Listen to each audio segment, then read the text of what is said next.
Oh, Stephen Cohen. Okay, come on in, Stephen. All right, here are your two patients. Here we go.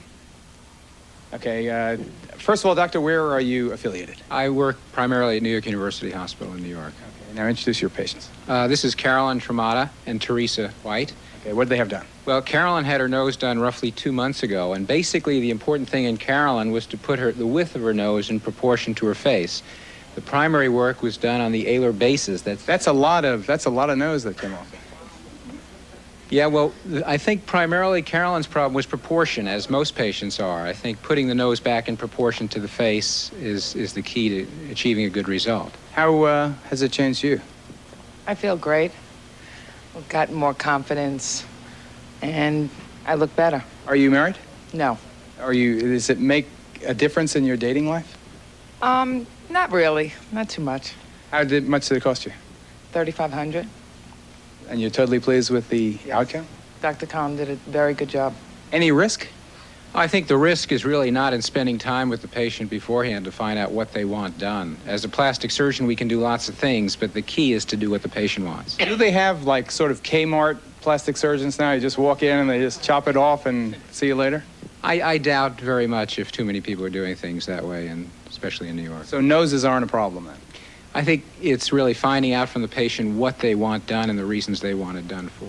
Now, what do we have here? Teresa was concerned because when she smiled, the tip of her nose came down significantly. I think we can see that in the preoperative photograph. And really, in Teresa, and the important thing was in dividing some of the muscles that depressed the nose. Every time she smiled and tightened her upper lip, her tip would come down because those muscles would pull it down. And it was really a matter of putting things in proportion. These were both minimal rhinoplasties that just reestablished proportion in the face. Oh, so has it made you different, change you? Not really, because it wasn't a big change. It was done very slightly. If it was so slight, then why did you have it done? Well, slightly to the fact that it wasn't a very big change to the look of my face. It was a significant change, but not a dramatic change. In other words, when I walked down the street and I saw my friends, they didn't notice, which was something I was pleased with. I did notice, though, myself. I felt great. How much? 35. 35. Money well spent? Ronaldo? I believe so. Jean? Ronaldo? Now, say this, I can't see you or what is happening there. I can only hear. Now, say, for instance, that this woman wanted a definite type nose, made her mind up, that's what I want, walks into the surgeon's office and says, this nose I want. Would that same surgeon you're talking to now, would he do that for her? Would you?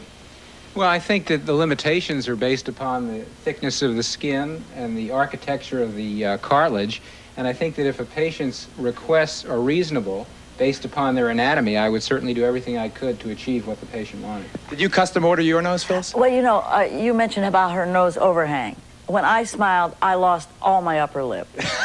I had no upper lip. The nose came down and made a shadow on the teeth, and I got all the witch rolls.